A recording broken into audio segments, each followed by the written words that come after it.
Selamat berjumpa dengan channel Guru Cakap. Jangan lupa like, comment, subscribe, share, dan aktifkan lonceng.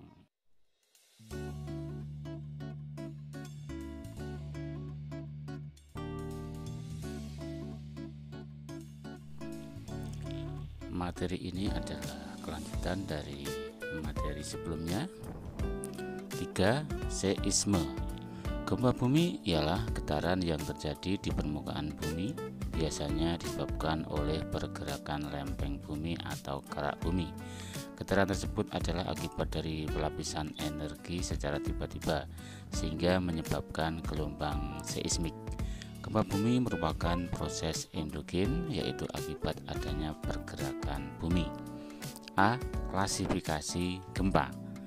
Berikut ini adalah beberapa jenis gempa bumi. 1.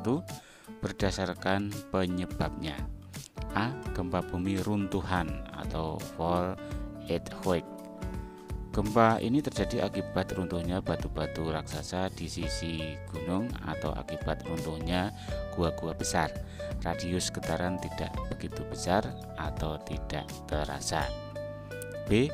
Gempa bumi vulkanik atau volcanic earthquake. Gempa ini terjadi akibat aktivitas gunung api. Dalam banyak peristiwa gempa bumi ini mendahului erupsi gunung api, tetapi lebih sering terjadi secara bersamaan. Getaran gempa vulkanik lebih terasa dibandingkan getaran gempa runtuhan. Getarannya terasa di daerah yang lebih luas. C. Gempa bumi tektonik atau tectonic earthquake. Gempa ini terjadi akibat proses tektonik di dalam litosfer yang berupa pergeseran lapisan batuan tua terjadi dislokasi. Gempa ini memiliki kekuatan yang sangat besar dan meliputi daerah yang sangat luas. 2. Berdasarkan bentuk epicentrum. A. Gempa linear, yaitu gempa yang epicentrumnya berbentuk garis. Gempa tektonik merupakan gempa linear. Salah satu akibat tektonisme adalah patahan. B. Gempa sentral, yaitu gempa yang epicentrumnya berupa titik. Gunung api pada erupsi sentral adalah sebuah titik letusan. Demikian juga runtuhan retak bumi. 3. Berdasarkan kedalaman hipocentrum. A. Gempa dangkal, memiliki kedalaman hipocentrumnya kurang dari 100 km di bawah permukaan bumi. B. Gempa menengah, memiliki kedalaman hipocentrumnya antara 100 km sampai 300 km di bawah permukaan bumi. C. Gempa dalam, memiliki kedalaman hipocentrumnya antara 300 sampai 700 km di bawah permukaan bumi. Sampai saat ini tercatat gempa terdalam 700 km. 4. Berdasarkan jarak epicentrum.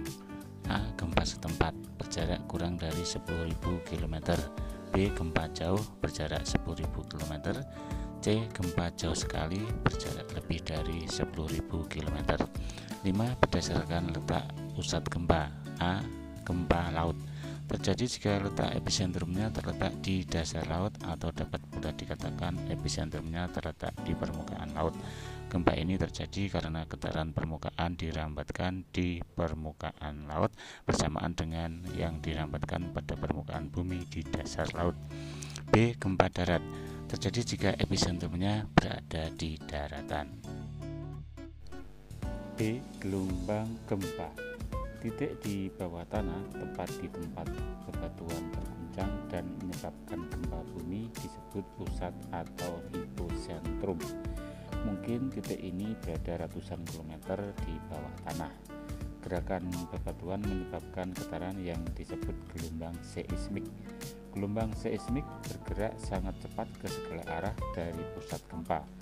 Gelombang paling kuat terjadi pada titik epicentrum yang ada di permukaan bumi yang letaknya tepat di atas pusat gempa atau hipocentrum. Semakin jauh dari pusat, gelombang seismik akan semakin lemah. Jumlah kerusakan yang biasa terjadi akibat gelombang seismik tergantung pada banyaknya jenis bebatuan yang membentuk permukaan bumi. Pada dasarnya ada 3 macam gelombang gempa, yaitu sebagai berikut. 1. Gelombang longitudinal atau gelombang primer, yaitu gelombang yang merambat dari hipocentrum ke segala arah dan tercatat pertama kali oleh seismograf dengan kecepatan antara 7 sampai 14 km per detik dan periode gelombang 5 sampai 7 detik. 2. Gelombang transversal atau gelombang sekunder, yaitu gelombang yang merambat dari hipocentrum ke segala arah dan tercatat sebagai gelombang kedua oleh seismograf dengan kecepatan antara 4 sampai 7 km per detik dan periode gelombang 11 sampai 13 detik. 3. Gelombang panjang atau gelombang permukaan, yaitu gelombang yang merambat dari epicentrum menyebar ke segala arah di permukaan bumi dengan kecepatan antara 3,5 sampai 3,9 km per detik dan periode gelombang relatif lama. Untuk menentukan letak suatu epicentrum gempa diperlukan catatan gempa bumi dari minimal 3 pencatat gempa bumi dengan cara sebagai berikut. 1. Jarak stasiun ke epicentrum dapat dihitung dengan menggunakan hukum Laska berikut. Delta sama dengan S-P min 1 kali 1000 km. Delta sama dengan jarak ke epicentrum, S sama dengan saat tibanya gelombang S pada seismograf, P sama dengan saat tibanya gelombang P pada seismograf. Contoh soal. Suatu gempa tektonik dicatat pada seismograf stasiun di Sorong sebagai berikut. A. Gelombang longitudinal tercatat pada jam 11.35.20. B. Gelombang transversal tercatat pada jam 11.36.35. Berapa jarak Sorong dari epicentrum gempa? Jawab. 11.36.35 dikurangi 11.35.20 min 1 kali 1000 km sama dengan 01 menit 15 detik dikurangi 1 kali 1000 km sama dengan 15/60 kali 1000 km sama dengan 1/4 kali 1000 km sama dengan 250 km. Jadi jarak dari epicentrum ke Sorong adalah 250 km. 2. Metode epicentral. Epicentral adalah jarak antara sumber gempa atau epicentrum dan stasiun pengamat gempa. Untuk menentukan posisi sumber gempa dengan metode ini diperlukan data waktu kejadian gempa minimal dari 3 stasiun pengamatan. Contoh, dalam satu kejadian gempa tercatat waktu getaran gelombang primer dan sekunder dari 3 stasiun pengamat A, B, dan C sebagai berikut. Stasiun A, gelombang P pertama pukul 12.07.10 WIB. Gelombang S pertama pukul 12.09.25 WIB. Stasiun B, gelombang P pertama pukul 12.15.07 WIB. Gelombang S pertama pukul 12.18.37 WIB. Stasiun C, gelombang P pertama pukul 12.30.10 WIB. Gelombang S pertama pukul 12.33.10 WIB. Dari data tersebut dapat dihitung dan menentukan posisi epicentrum atau sumber gempa dengan langkah-langkah pengerjaan sebagai berikut. A. Menentukan jarak epicentral dari masing-masing stasiun pengamat. Karena 1 menit sama dengan 60 detik, 15 menit sama dengan 15/60 dikurangi 0,25. Artinya epicentral dari stasiun pengamat A berjarak 250 km karena 1 menit sama dengan 60 detik, 30 detik sama dengan 30/60 sama dengan 0,5. Artinya epicentral dari stasiun pengamat B berjarak 2500 km. Epicentral dari stasiun C 3000 km. B. Membuat lingkaran-lingkaran pada peta dengan titik pusat lingkaran setiap lokasi stasiun pengamat, yaitu A, B, dan C. Panjang jari-jari lingkaran sama dengan jarak episentralnya dan disesuaikan dengan skala peta. Misalnya skala peta adalah 1:100 juta, artinya jarak 1 cm pada peta sebanding dengan 1000 km di permukaan bumi. Maka jari-jari lingkaran A sama dengan 25 cm, B 25 cm, dan C 30 cm. C. Titik pertemuan ketiga lingkaran merupakan lokasi epicentrum kejadian gempa tersebut. 3. Metode homoseista. Homoseista adalah garis pada peta yang menghubungkan tempat-tempat di permukaan bumi yang mencatat getaran gempa yang pertama pada waktu yang sama. Misalnya seismograf yang terdapat di stasiun D, E, dan F mencatat getaran gempa pada pukul 20.30 B. Pada peta ketiga stasiun tersebut terletak pada satu garis homoseista.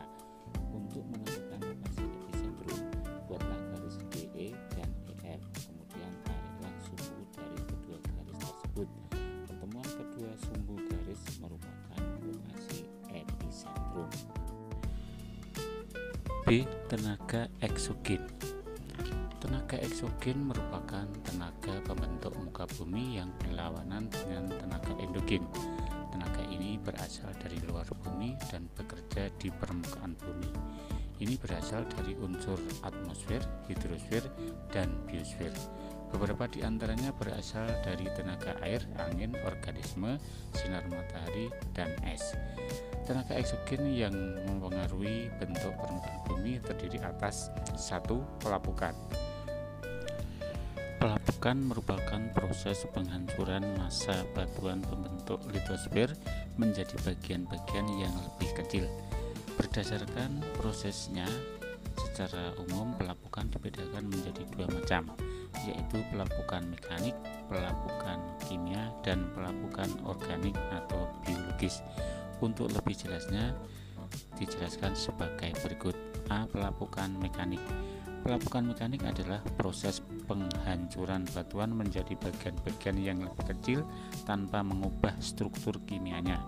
Pelapukan mekanik dinamakan pula pelapukan fisika atau disintegrasi. Jenis pelapukan ini dapat terjadi karena hal-hal berikut. 1. Perubahan suhu secara tiba-tiba. Gejala perubahan suhu secara tiba-tiba sering terjadi di daerah iklim kering atau gurun.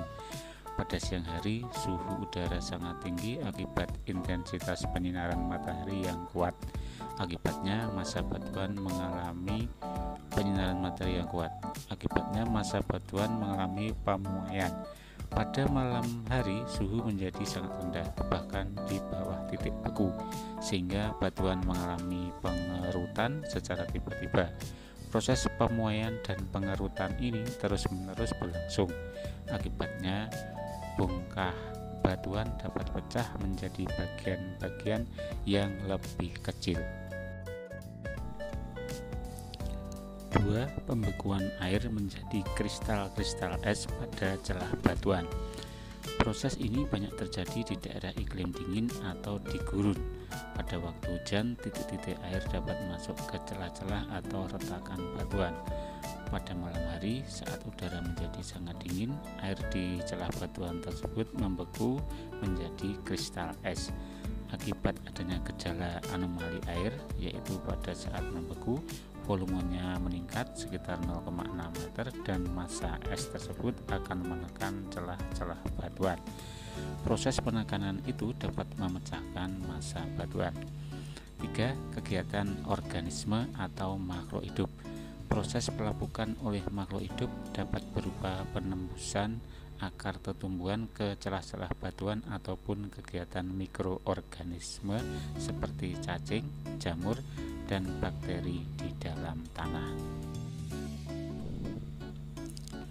4. Pergerakan air. Pergerakan air juga dapat menyebabkan batuan yang dilaluinya pecah atau batuan yang dibawahnya menjadi hancuran yang lebih kecil.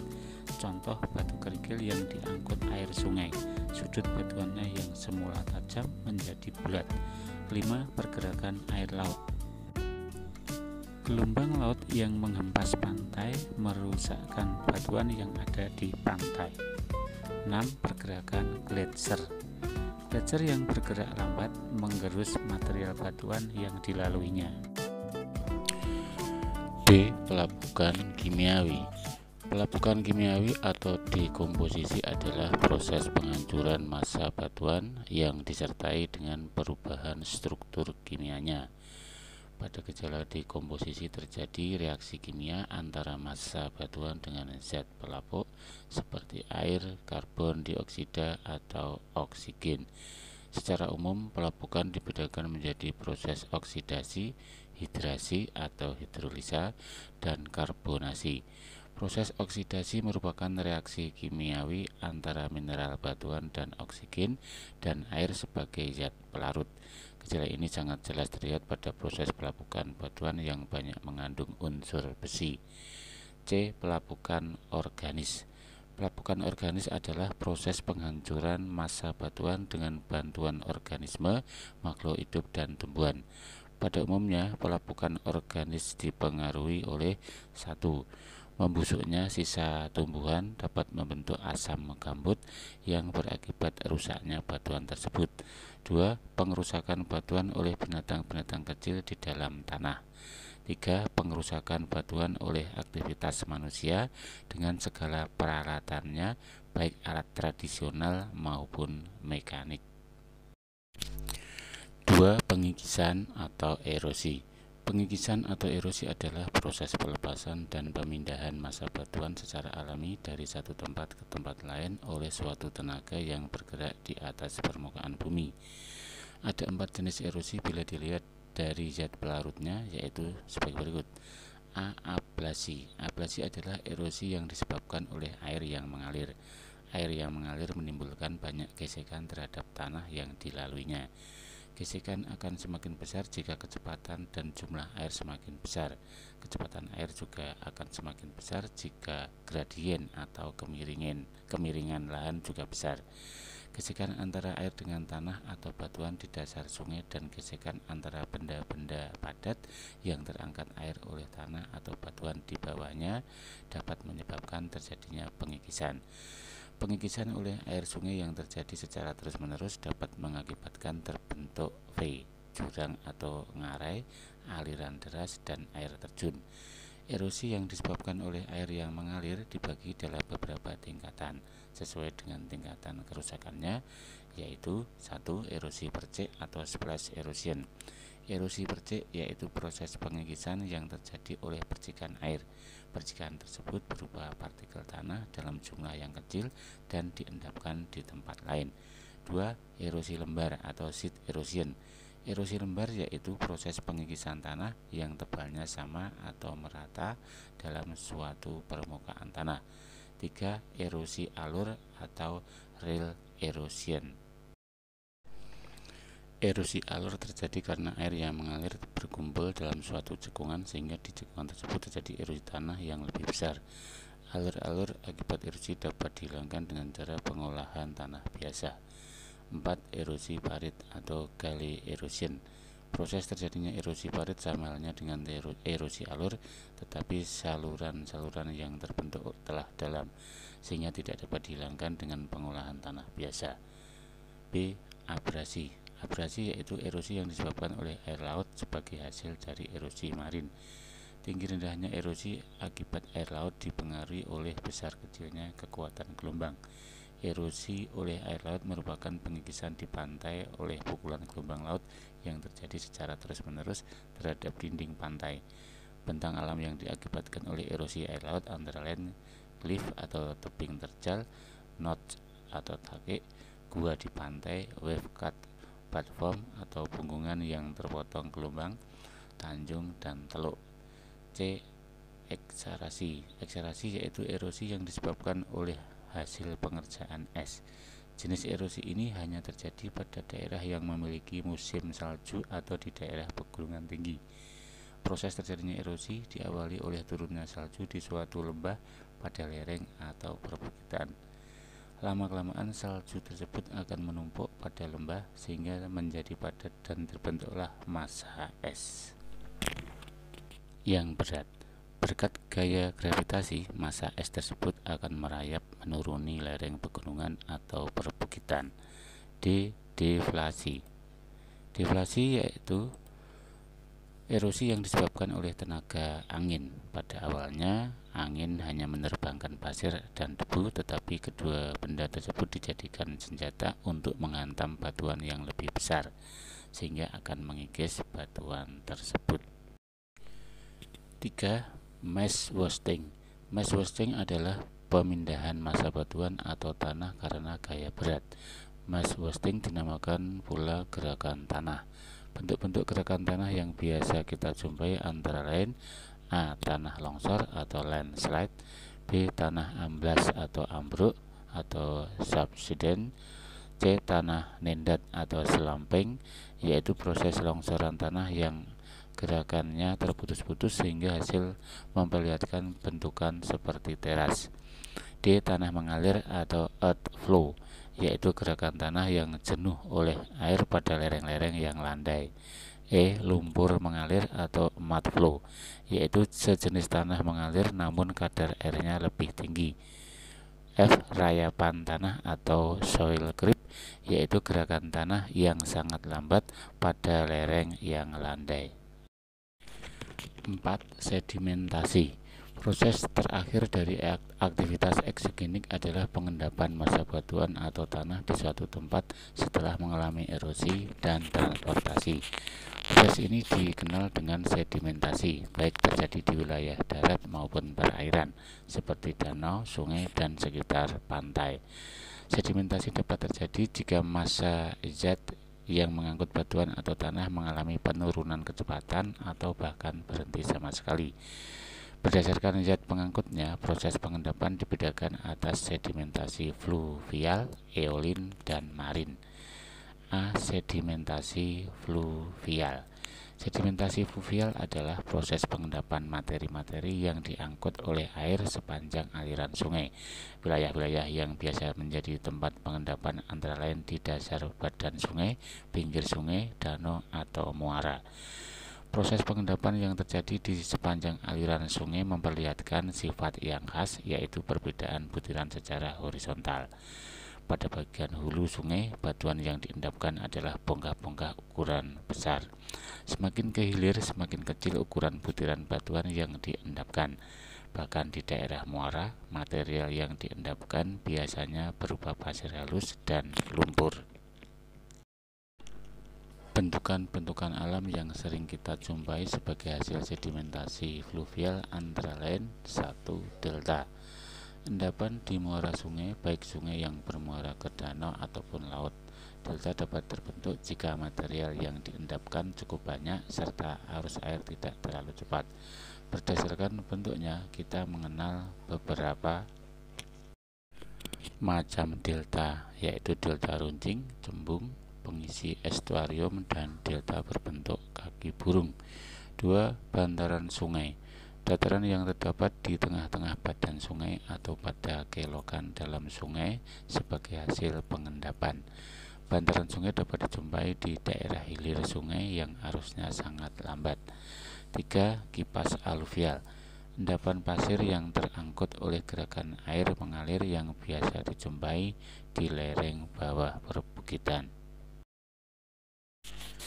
B. Sedimentasi eolin. Sedimentasi eolin adalah proses pengendapan material yang dibawa oleh angin.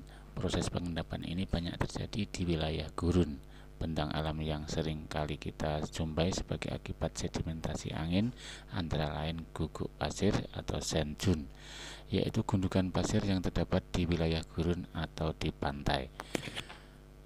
Bentuk dan ukuran sand dune bermacam-macam, ada yang berukuran kecil, namun ada pula yang sangat besar menyerupai bukit pasir.